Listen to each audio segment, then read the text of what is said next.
Podemos? Podemos iniciar o nosso segundo assunto, substâncias psicoativas, dependência química.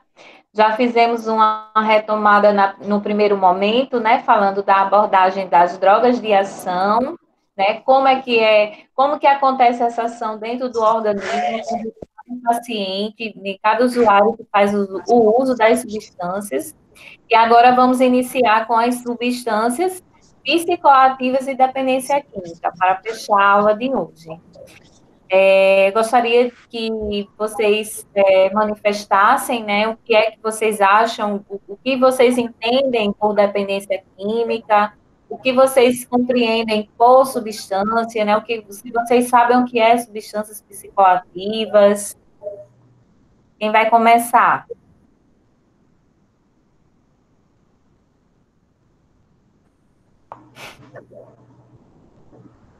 Eita, Paula, ninguém quer falar, hein? Professora, Oi. o que eu acho assim, né? Substâncias psicoativas são tipos de medicamentos ou algo, alguma substância ao qual você acredita que ela tem um efeito, aquele efeito. Tipo, tem pessoas que, como a senhora disse, ficam ansiosas, tem pessoas que o relaxamento dela é café, tem pessoas que às vezes não conseguem dormir, preferem tomar o medicamento porque acredita que o medicamento. Eu tiro pela minha patroa aqui. De vez em quando ela tá, eu esqueci o nome do comprimido. Ela às vezes já diz, hoje eu durmo. Tá entendendo?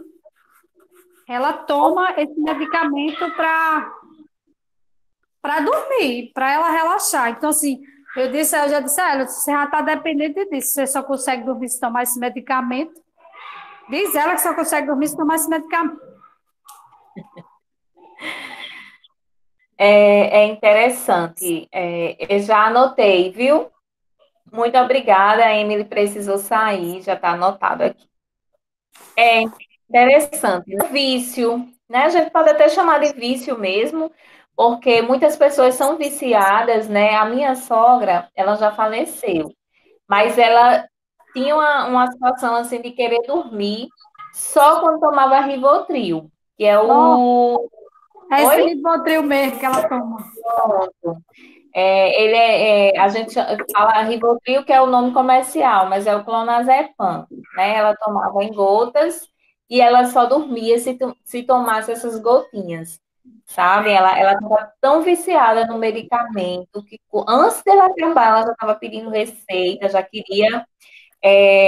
Tudo bem, não tem nada não, Elisandra, pode ir, tranquilo. E aí, assim, ela pedia, né, esse medicamento, e era viciada no medicamento, ela não tinha nada, o sono vinha, mas ela tinha que tomar porque ela já achava que só conseguia dormir quando tivesse tomado o medicamento, tá? Então, assim, aí vem as substâncias psicoativas específicas, né? Fumo, álcool, a gente já abordou na aula passada, no primeiro momento, e o diazepam, que são os benzodiazepínicos, né? Que são todos aqueles da classe que eu falei para vocês, acho que no outro encontro que a gente teve do seminário, eu acredito que eu tenha feito alguns comentários em relação aos benzos, né? Que é o clonazepam, diazepam, são os PANs, né? Midazolam, que é uma substância para sedação, é muito utilizada em cirurgias, tá? Então, se utiliza o midazolam. E aí as complicações, né, decorrentes do uso das substâncias psicoativas. A parte física são as convulsões e os delírios, né? Esses pacientes que fazem uso durante longo prazo, eles podem vir a desenvolver os delírios, né, as confusões mentais, psíquicas, né, que são a ausência da droga. Acabei de falar, a confusão mental, a agitação, isso é sentindo falta da substância. Então, ele acaba entrando nesse mundo psíquico, né, de desenvolvimento, tá? O uso das substâncias. Deixa eu usar aqui, senão vai parar. O uso de substâncias psicoativas, como o tabaco, o álcool e outras drogas, podem levar a inúmeras consequências prejudiciais à saúde, né? A gente já até abordou, gente, na aula anterior, né? O que torna prejuízo. Pessoas que bebem muito, se elas tinham uma vida de trabalho, a vida profissional, começa a faltar o emprego, né? Começa a deixar de trabalhar, começa a ter prejuízo na sua vida social, ela está realmente presa a essa substância, né? Porque ela falta o trabalho. Então, tudo isso são prejuízos, né? Por quê? Porque por causa do álcool, por causa das outras drogas, tá?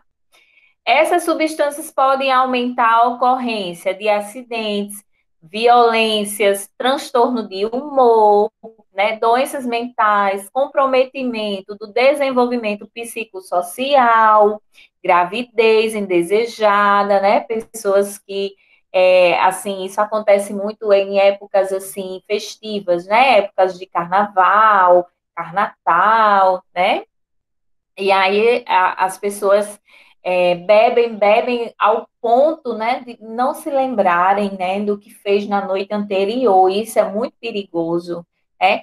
Eu coloquei aqui a questão da gravidez, mas também das infecções, né, que são sexualmente transmissíveis, tá? Então, isso também é algo assim que hoje a gente devemos, nesse pós-pandemia, né?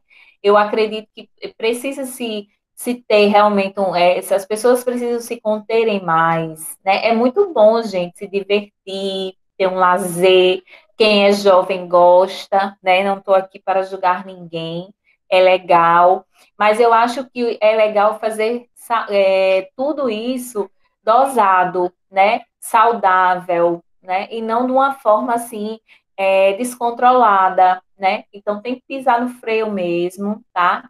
E tentar evitar essas coisas. Porque hoje, quem tem 20, 19, né, anos, acaba que, assim, não tem muito essa maturidade de informação, mas vocês estão no curso preparatório, né? Vocês não estão mais no ensino médio. Vocês estão num curso preparatório e vão lidar com vidas. Então, temos que lidar com vidas de forma responsável, coerente, né? Então, assim, tudo isso que eu estou passando para vocês é importante, tá? Eu sei que vocês são novinhos, né?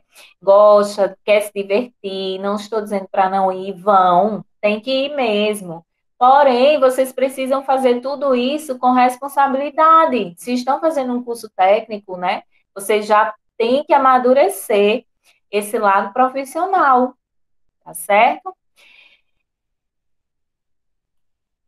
Lembrando que as pessoas, o jovem hoje, né, porque a droga que mais mata ainda no Brasil é o álcool, para vocês terem ideia, né? Os estudos mostram aí, demonstram que o que ainda mais mata no Brasil é o álcool. Então, muitas vezes as pessoas bebem, vão dirigir, né, e morrem nos acidentes.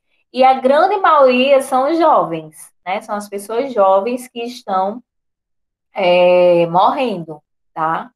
Gente, Gabriela aqui não estava falando, acho que é no grupo. Se alguém puder ajudá-la, porque eu não estou podendo utilizar agora o Zap. Por gentileza, alguém ajude ela a entrar novamente. Quem já tiver com o link, pode até disponibilizar para ela, por favor. E aí conhecer estes fatores, né, que se torna importante para as abordagens, né, de prevenção, redução ou eliminação de risco, tá? O papel da família na prevenção de comportamentos de risco em jovens tem sido enfatizado, tá? Bem como o fortalecimento de vínculos familiares, passando pelo monitoramento parental, apoio e comunicação entre pais e filhos. Então, Eu volto a falar para vocês, eu falei na aula passada, né, em relação a essas questões culturais, né, patriarcais, que isso foi se desenvolvendo na Idade Média e chegando na Idade Contemporânea, houve essa transição, né, não só o homem como provedor, mas a mulher também como provedora. E aí começa a fazer essa reflexão em relação aos nossos filhos, né, porque eu passei a trabalhar, meu esposo passou a trabalhar e meu filho fica com quem, né? Sempre alguém vai tomar conta dele. Então, muitas das vezes, hoje, essa nova geração, né, eu falo nova porque assim, é uma geração de mudanças, né?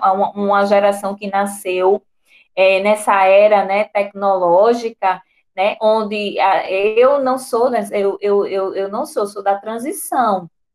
Então, assim, na minha época não existia isso, né? Não existia essas redes sociais, né? Não existia né, o Facebook, o Instagram, né? Então, houve uma evolução, né? Então, muitas vezes os nossos jovens, eles estão recorrendo ao quê? Aos jogos online, né? A essa parte né, do celular, do tablet, do computador, né? E esse tempo que os pais, né, estão trabalhando, né? Então, existe uma ausência da família. Por isso que ele traz aqui que o papel da família é extremamente importante na mudança de comportamento, né? Da minha criança de hoje ao meu jovem de amanhã e o adulto que virá a ser, né? Então, tudo isso, gente, tem que ser muito bem alinhado, tem que ter um diálogo em família, né? Tem que haver uma comunicação, né, familiar, né? Claro que nós temos as pessoas, né, os amigos, né? Mas a família precisa acompanhar isso também.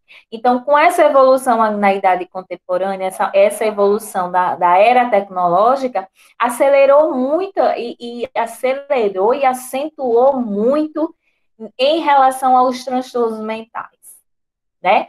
Porque a gente vê as síndromes novas, né? A borderline, né? A síndrome de burnout, né? Que é instalada mais no trabalhador, né? Então, são situações, são transtornos, né?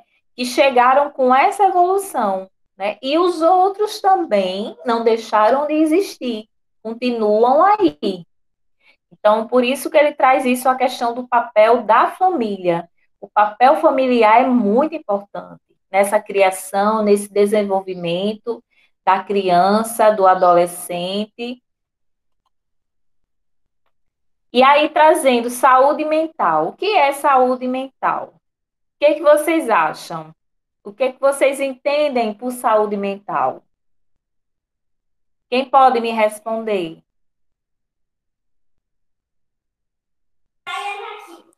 Saúde mental é estar bem social, fisicamente e mentalmente, né? Porque o meio social contribui muito para o seu conflito mental. Se você não tiver um meio estável, bom, agradável, um ambiente familiar, é, muitas coisas voltadas a intrigas. Se você não estiver bem em casa, a sua mente também não vai estar bem. Então, uma coisa vai agregando a outra, né? Eu acho que é isso. Isso. Obrigada, Rosália. Alguém mais quer contribuir? Vamos, gente, me ajudem.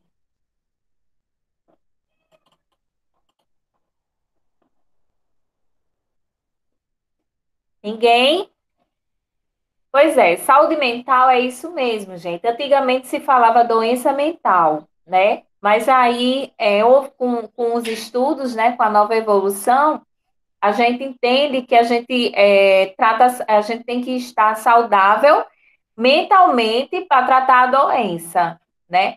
Então, por isso a gente fala muito hoje na questão, saúde mental. Como será a saúde mental das pessoas pós-pandemia? Há uma preocupação grande, gigantesca, né, por parte dos estudiosos, como vão chegar essas famílias, como serão essas novas crianças que estão estudando nas suas casas, né? Que estão sendo privadas, né, de ter esse contato com o outro, né, que é extremamente importante, faz parte do desenvolvimento das crianças, isso é saudável, do jovem, né, de vocês que estavam ali acostumados numa sala de aula, né, na hora do intervalo, e conversar, interagir, abraçar, né? Como será? Hoje existe essa preocupação. Como será esse novo que eles falam, que eu nem sei se é legal falar isso, mas o novo do novo, né? Mas, enfim. Então, saúde mental é isso, Rosália. É você estar em bem-estar, é você estar pleno, né? É você passar por situações adversas, situações turbulentas, né? E não se entregar e conseguir passar, porque faz parte do nosso crescimento, né? Do nosso amadurecimento. Então, isso é saúde mental, é estar bem, né? Com nós, estar bem consigo mesmo. E aí, esses estudos têm sido realizados com alguma frequência em outros países, né? Em outros países, eles estudam muito o desenvolvimento das substâncias psicoativas dentro desses indivíduos. No Brasil, ainda são poucos os estudos, eu não encontrei muitos, tá? Relacionado com a temática. E aí ele traz agora a dependência, né? O que é a dependência, gente? O que é que vocês entendem por dependência? Alguém pode falar?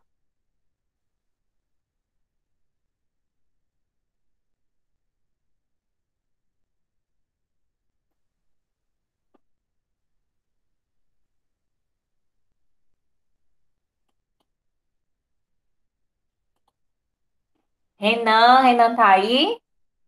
Rosa, Professora, Gabriele.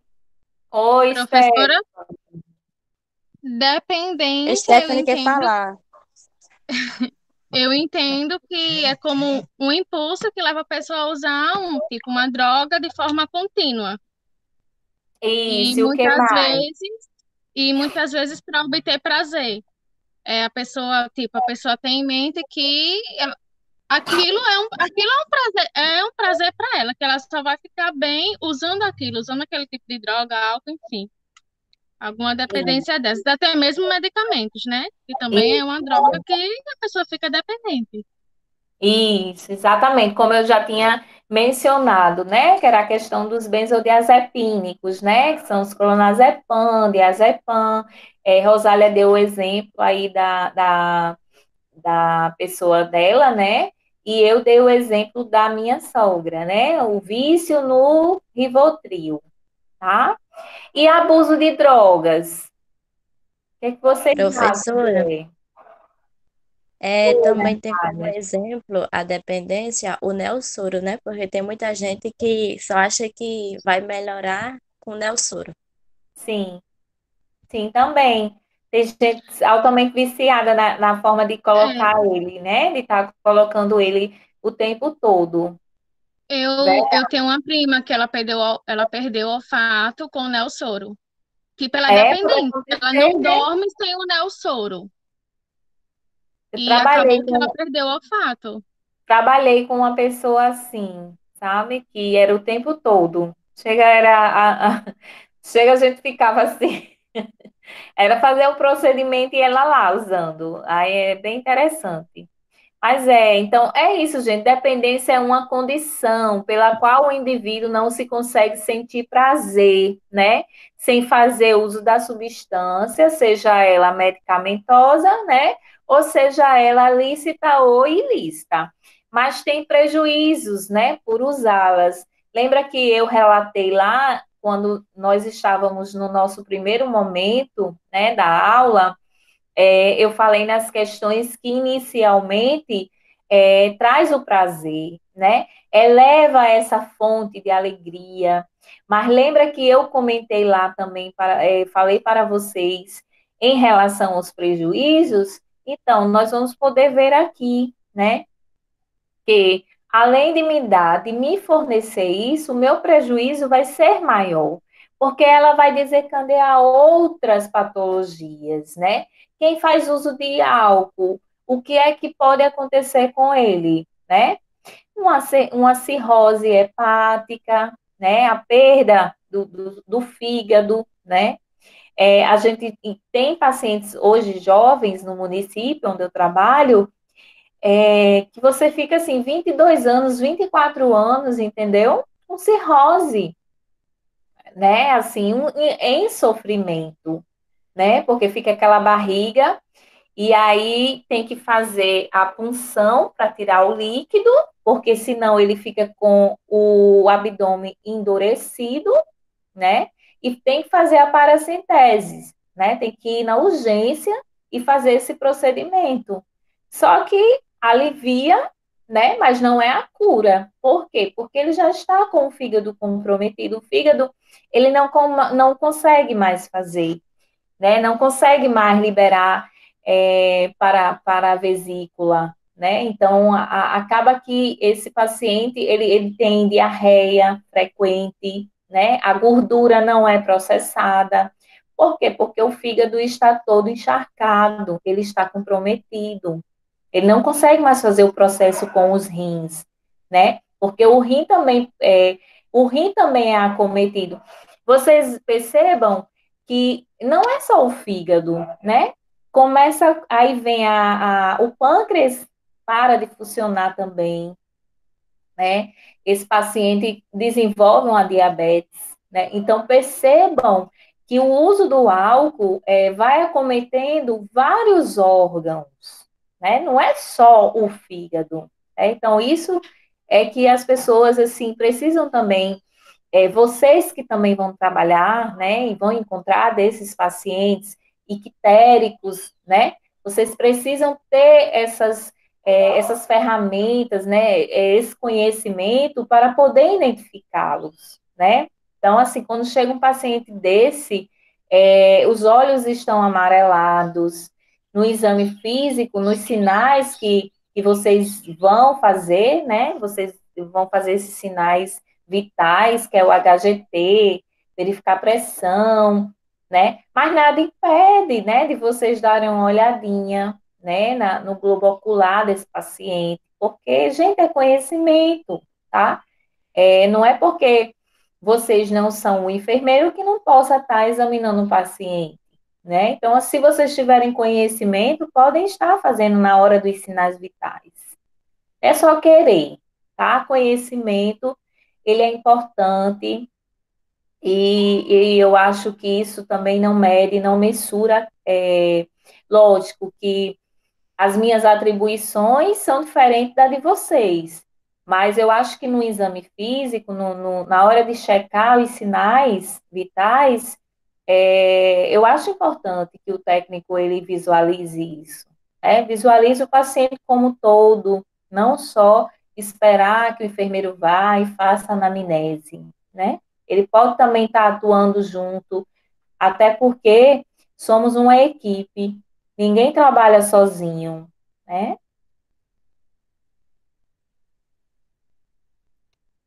E aí, conceitos importantes, né, para que seja feita uma avaliação diagnóstica clara, né, e se perceba a evolução da doença, alguns conceitos devem ser aprendidos e sabidos. Estreitamento do repertório, que é a tendência a ingerir a mesma quantidade de drogas, independente da situação, sozinho ou acompanhado, dias úteis ou final de semana. Ele muitas vezes começa a fazer em grande grupo e depois ele faz sozinho. Ele não precisa do outro para fazer o uso. Tolerância, perda ou diminuição da sensibilidade aos efeitos iniciais da droga consumida. Lembra que eu falei para vocês no primeiro momento da questão que no início vai ser bom, vai ser prazeroso, e depois ele vai ter que começar a usar cada vez mais, né? A quantidade vai ter que ser maior para ele conseguir atingir aquele prazer inicial. Muitos não conseguem. Muitos relatam isso na prática, que quando usam a primeira vez, na segunda e terceira, quarta, quinta, não é mais como era a primeira vez. Por isso que eles vão e começam a utilizar outras drogas. Quem usa a cocaína, às vezes quer provar o crack, para poder ver se consegue sentir aquele prazer. Por isso que a gente tem o F19, que é o CID, múltiplas drogas, né? Porque o paciente começa a provar tudo. A porta de entrada, hoje, eu estava lendo ontem, ainda é o álcool, mas muitos entram pelo uso da maconha. Mas a grande estatística, a porta de entrada para usar outras substâncias ainda é o álcool.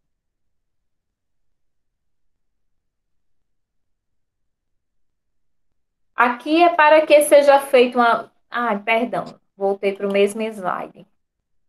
Síndrome da abstinência, né? Caracterizada por sinais e sintomas físicos e psíquicos que surgem em função da diminuição ou interrupção do uso. Sua gravidade se modifica de acordo com a droga em questão e sua intensidade de acordo com a gravidade da síndrome da dependência. Acabei de falar para vocês, né? Quanto mais eu uso, mais eu quero. Quanto mais eu uso, eu quero sentir aquela felicidade, segundo eles, né? Que eu não sei, mas isso são relatos de pacientes, né? Que sentem esse bem-estar, né? E pela parte fisiológica que nós estudamos na aula anterior, percebemos que essa substância, a cocaína, no caso, que foi o que eu ilustrei para vocês, causa realmente essa sensação de bem-estar, de euforia, né? Saliência do comportamento de uso, né? Caracteriza-se como sendo a perda de controle sobre seu próprio consumo, né? Ele perde esse controle, ele não sabe. Quem é usuário de crack? Ele vende tudo, gente, para usar mais. Porque no caso, se tratando do crack, o efeito é muito rápido. Então, aquela pedra, né, como eles chamam, como é realmente a forma dela, a apresentação dela é em pedra, né, ela é consumida muito rápido. E a sensação que chega lá no cérebro, o efeito de causa também é rápido. Por isso que o usuário de crack, ele usa várias pedras, né? Por isso que ele tem a perda de peso muito rápida, né? A imagem dele fica, ele não sente mais, ele não tem vontade de higiene nenhuma corporal, ele não faz a higiene nenhuma corporal, ele nem sente mais o cheiro, o odor, né? Ele muitas vezes vai morar na rua porque vem tudo dentro de casa para poder consumir. É uma droga assim que das que eu apresentei, das que a gente falou, eu acho que eu acredito, sabe, que é uma substância de morte, né? Morte muito rápida, né? Porque o uso dela é maior e o dano que ela causa no organismo do indivíduo é gigantesco, é imensurável, né?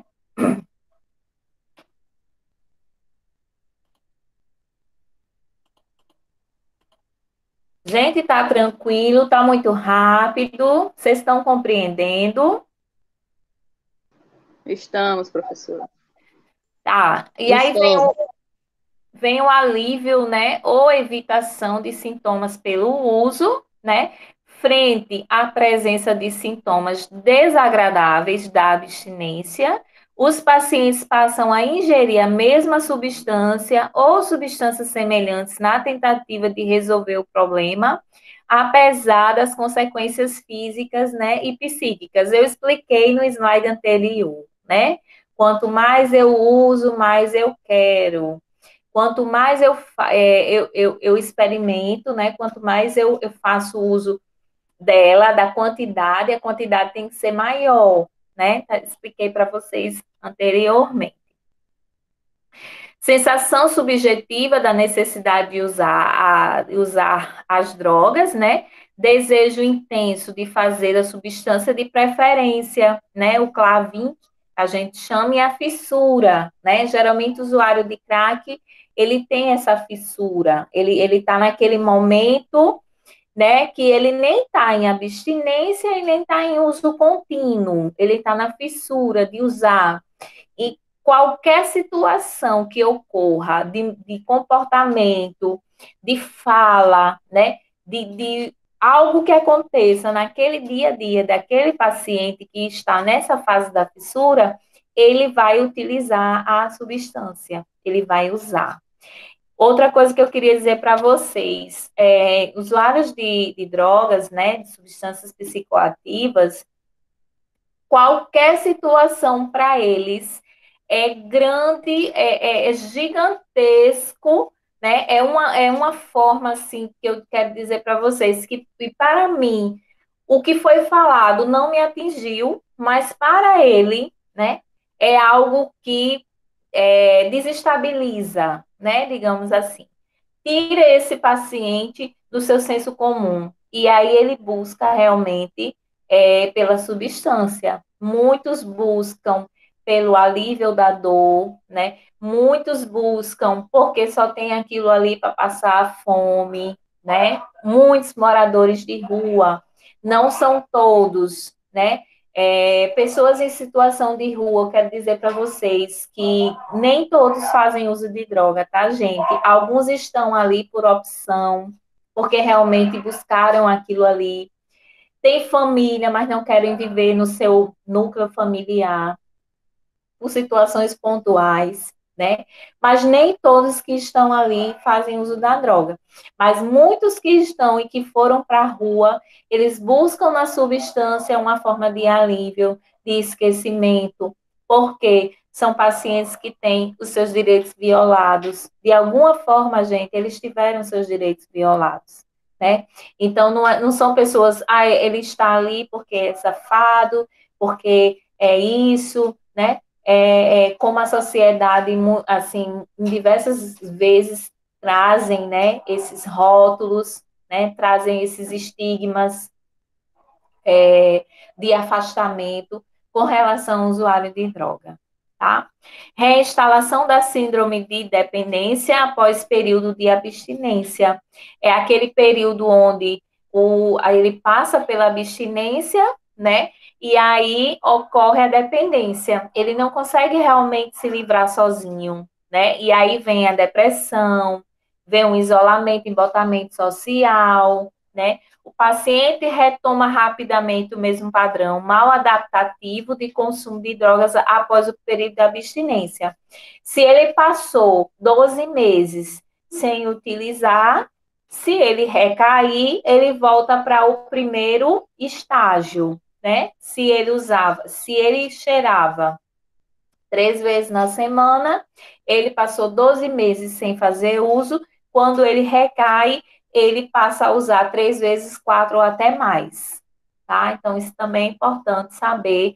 Por isso que a gente que trabalha em serviços, né, em CAPS, a gente tem essa frustração, né, de quando o paciente recai, porque a gente sabe que a gente vai voltar ao ponto inicial. E é aquilo que eu falei para vocês, é o trabalho de formiguinha, né? É o trabalho muito de paciência, né? Que nós temos que ter para com esses pacientes. Por isso que eu digo para vocês, trabalhar com saúde mental não é para todo mundo, é adoecedor, tá, gente? A gente precisa também fazer terapia, né? A cada 3 anos, 2 anos, a gente precisa ter esse contato com o psicólogo, né? Para que a gente também não adoeça. Porque o profissional doente, ele não pode cuidar do outro doente, né? Ele tem que estar saudável, ele tem que estar disponível para o acolhimento, para a escuta, né? Escutamos muito por aí alguns profissionais falarem, escuta qualificada, é linda a palavra, linda, né? Mas o que é essa escuta qualificada? A gente tem que entender o que é a escuta qualificada. Será que eu estou disponível para ouvi-lo?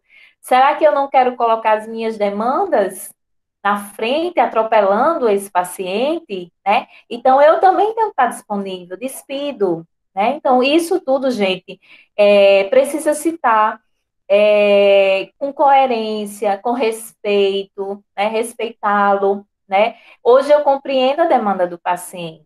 Eu não compreendo a demanda. Às vezes o familiar vem e me traz. E eu sei que o familiar também está lesionado. Eu sei que o familiar também está em sofrimento. Por isso se tem os grupos de família. Por isso, tratamos também a família, porque a gente sabe que o conflito com o usuário de droga é muito maior do que o usuário apenas de transtorno mental. O usuário de transtorno mental, o paciente que tem esquizofrenia, ele estando ali, tratado, né, tomando suas medicações, tendo o acolhimento ali da família, é diferente. O usuário de droga ele já tem feito tudo na família. Muitas vezes, a violência doméstica, né? Muitas vezes, roubou, né? Muitas vezes, agrediu os próprios pais, né? Então, existe todo um contexto, né, para poder a gente entender. Então, nós temos um olhar para eles diferente, mas também temos um olhar para a família, porque a família também precisa de ajuda, tá certo? Alguém quer falar alguma coisa, perguntar? Estão caladinhos hoje.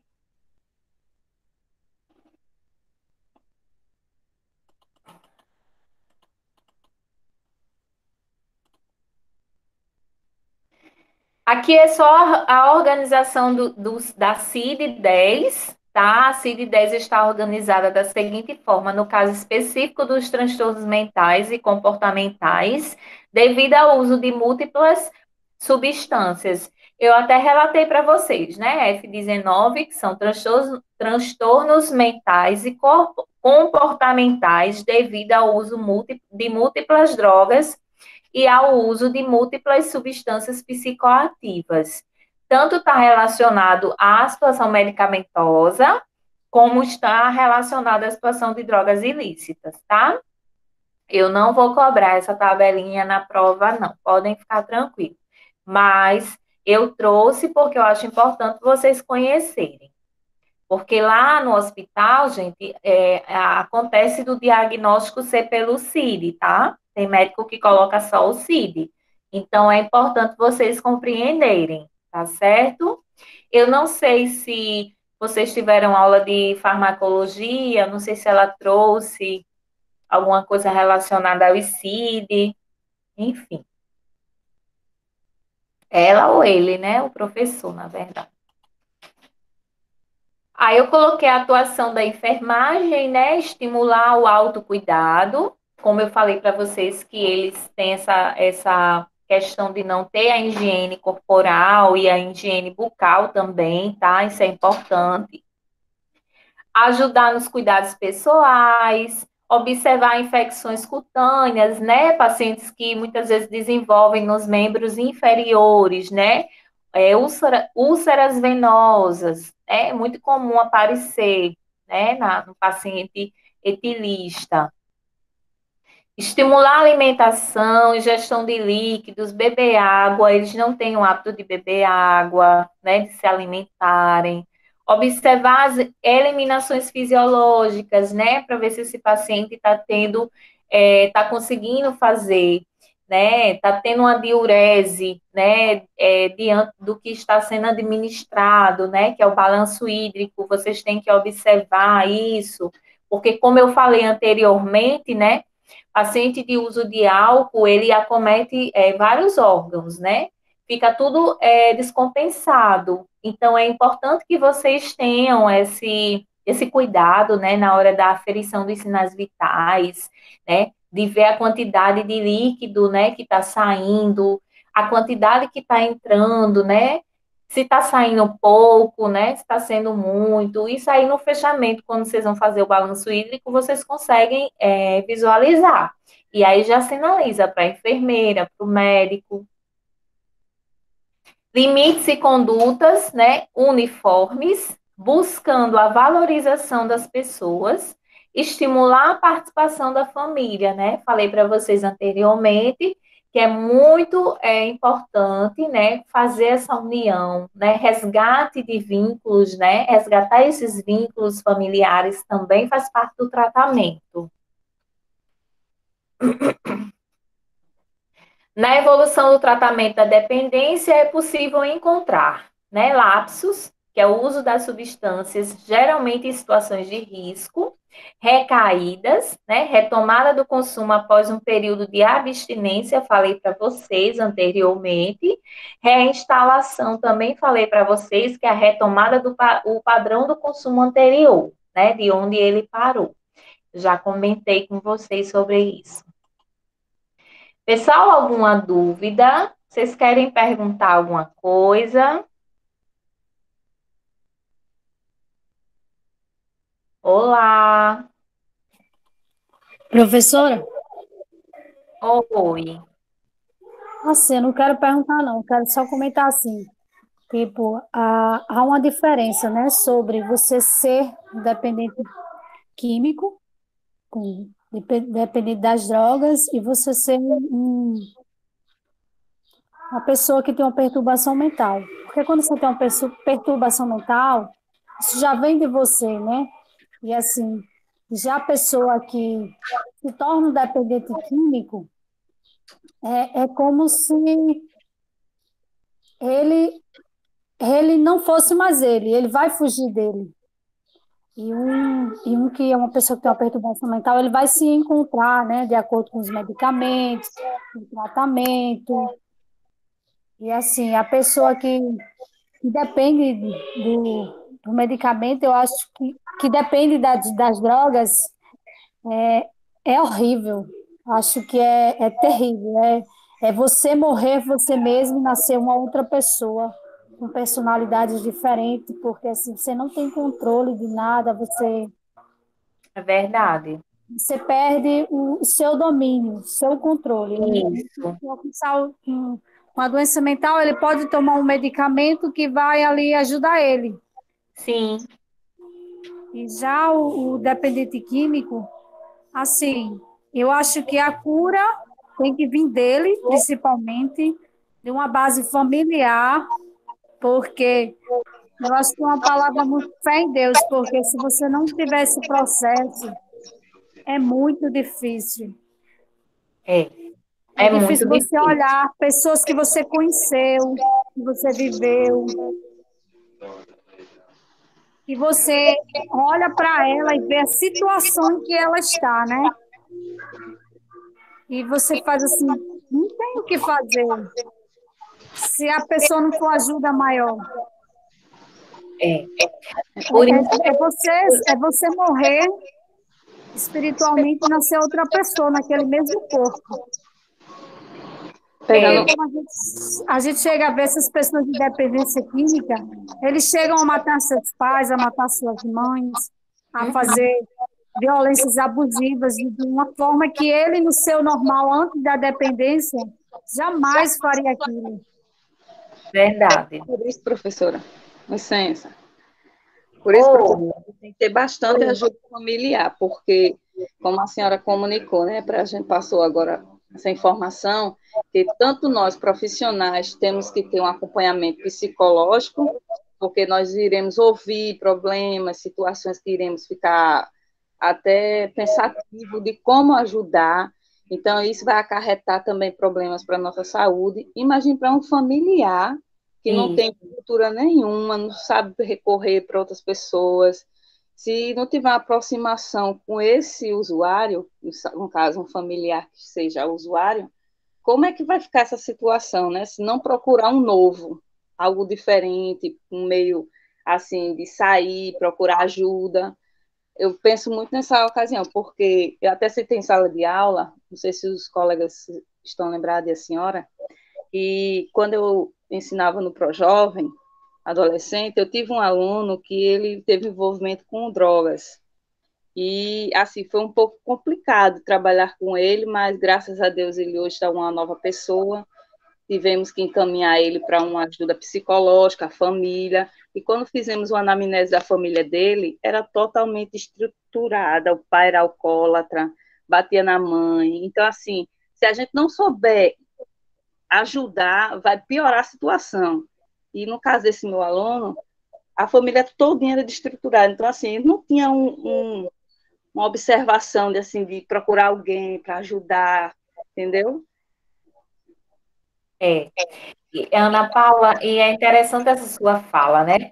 Eu não sei se vocês vão lembrar, recordar, mas eu falei nessa estreitamento de vínculos, né? Resgate de vínculos é importante porque, como eu tinha falado para vocês, no caso do usuário de álcool e outras drogas, ele faz de tudo para ter a substância. Ele quer vender, ele rouba dentro de casa, muitas vezes ele acomete com a violência, né? Contra aquele familiar. E o familiar, ele fica com uma certa medo, lógico, ele existe o medo no familiar, e não quer mesmo. Manda para a rua. A gente tem muitos pacientes nossos em situação de rua, porque a família não consegue confiar. E aí, por isso que o CAPS, ele entra justamente para quebrar isso, entendeu? Para fazer essa estruturação que foi perdida, né? Essa confiança, que ele não tem mais naquele paciente. E aí entra o trabalho dos profissionais em sensibilizar essa família, né? E esse paciente também tem que ser sensibilizado, ele tem que querer. Quem vai para CAPS, gente, já está no fundo do poço, né? Já realmente não tem mais o que fazer. Então, procura o serviço, né? E eu acho até que deveria a frequência desses usuários que ficam assim mais soltos, eles deveriam ter um direcionamento maior para o nosso serviço, né, para que a gente pudesse estar ajudando eles de uma forma mais completa. Mas como existe a rede, esse paciente ele transita na estratégia de saúde da família, né, no posto de saúde misto, na UPA, né? Então precisa se ter mais profissionais com esse olhar, né? Esse olhar da saúde mental, esse olhar diferenciado, essa sensibilidade, né? Quebrar esses preconceitos, né? Que nós temos preconceitos. Hoje as pessoas falam, não, eu não tenho preconceito. Gente, nós somos preconceituosos, porque culturalmente isso foi imprimido para nós, né? Então, assim, já crescemos. Quantas vezes eu escutei meu pai dizer, almoce que eu vou chamar o velho doido do saco? Quantas vezes eu ouvi falar isso para mim, né? E hoje eu entendo que é o velho doido do saco, né? Então, e o medo que eu senti enquanto criança, eu comia tudo, porque eu tinha medo daquele velho doido do saco me levar, né? Meu pai culturalmente é antigo, né? Então, assim, é uma coisa que vai passando de pai para filho, né? Então, hoje, talvez, se eu não tivesse conhecimento, não tivesse estudado, eu talvez estaria tratando meu filho como, porque vem o velho doido do saco, né? Então, são coisas passadas, né? De pai para filho, né? A questão da sociedade, de não compreensão da sociedade, ainda existe isso. Existem pessoas muito solidárias, pessoas que fazem trabalhos, projetos magníficos, assim, eu já tenho acompanhado algumas pessoas, de entregar sopa, né, de fazer aquelas campanhas com aqueles pacientes que estão em situação de rua, acho aquilo lindo, maravilhoso. Mas eu acho que se precisa também alinhar os serviços de saúde, não só esse trabalho da educação, ele tem que ser bem vasto, ele tem que realmente chegar aos outros serviços, né? Fazer um trabalho de educação com os profissionais, com os professores, né, que trabalham na área da educação, para que eles possam ser capacitados para lidar com esse diferente, né, com esse especial, com esse jovem, como você mesmo trouxe, né, que lhe deu tanto trabalho, precisa, se você passar por uma capacitação, né, de se reinventar, Ana Paula, nesse dia a dia, porque se eu disser para vocês que eu vou já trabalhar, se eu chegar lá e eu disser assim para vocês na segunda-feira, gente, meus dias, segunda, eu trabalho quarta, quinta e sexta, são os dias que eu trabalho, que eu estou lá do plantão. Então, se eu chegar lá Professora, quarta, licença, a aula hoje vai até que horas? está terminando já, faltam 5 Ah, slides. beleza. Se eu chegar lá e disser para vocês, que os dias da semana foram todos iguais, eu vou estar mentindo, porque na saúde mental é tudo diferente. Então, nós temos que se reinventar todos os dias, tá? Então, assim, isso é importante também a gente saber, porque o plantão de vocês nunca vai ser igual, mesmo na onde vocês forem trabalhar, no home care, na urgência, né? Sempre vai ter alguma situação nova, e aí é uma situação também de aprendizado, né? Vamos lá. Aqui o álcool eu nem vou me aprofundar muito, né? A gente já falou bastante sobre o álcool, já trouxe vários exemplos aqui para vocês, né? Que é uma droga depressora, sistema nervoso central, isso já ficou claro. Em doses mínimas tem efeito estimulante, após o uso abusivo começa a ter o efeito depressor. Começa a chorar, né? Começa a ter aqueles efeitos totalmente ao contrário de como eu iniciei. Sintoma, né? Mal-estar, insônia, cansaço, apatia, tá? Que é a falta de emoção, motivação, eu fico acamado, não tenho vontade de nada, tá? Tratamento, né? Que são a desintoxicação, que é suspensão da administração do álcool, né? Tem que haver isso, e manter o paciente longe de bebida alcoólica, tá? Esse é um período para ele passar.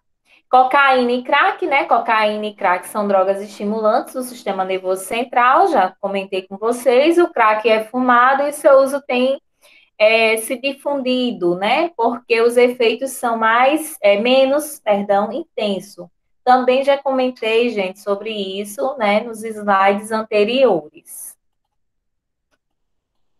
Aqui é só a atuação da enfermagem que eu coloquei para vocês, né? Conhecer a história do paciente, a gente já falou sobre isso, compreender que o comportamento apresentado é devido à doença, é isso que eu queria que vocês entendessem, que é um paciente doente.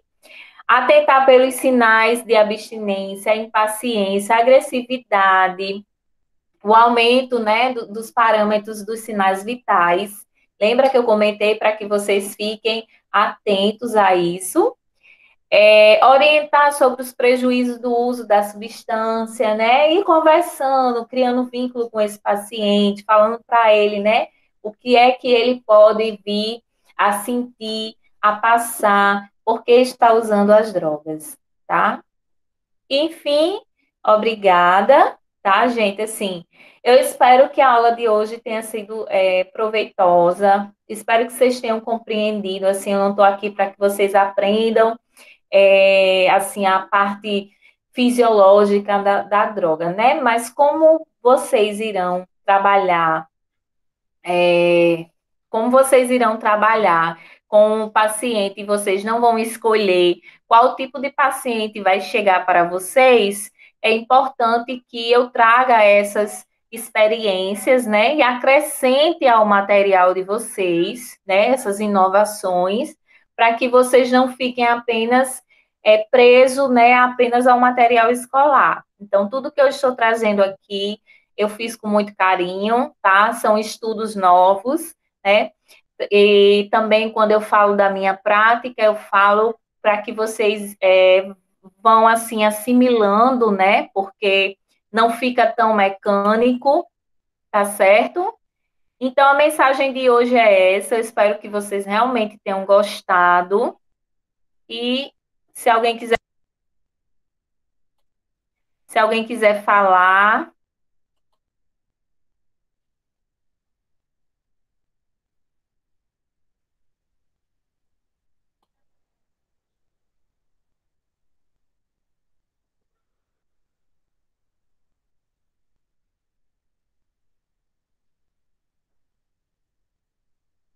Olá! Estava travado. Oi? Buscou o Senhor de todo o seu coração e de toda a sua alma, o remédio para a tristeza. Oi? O áudio travou. Mas estão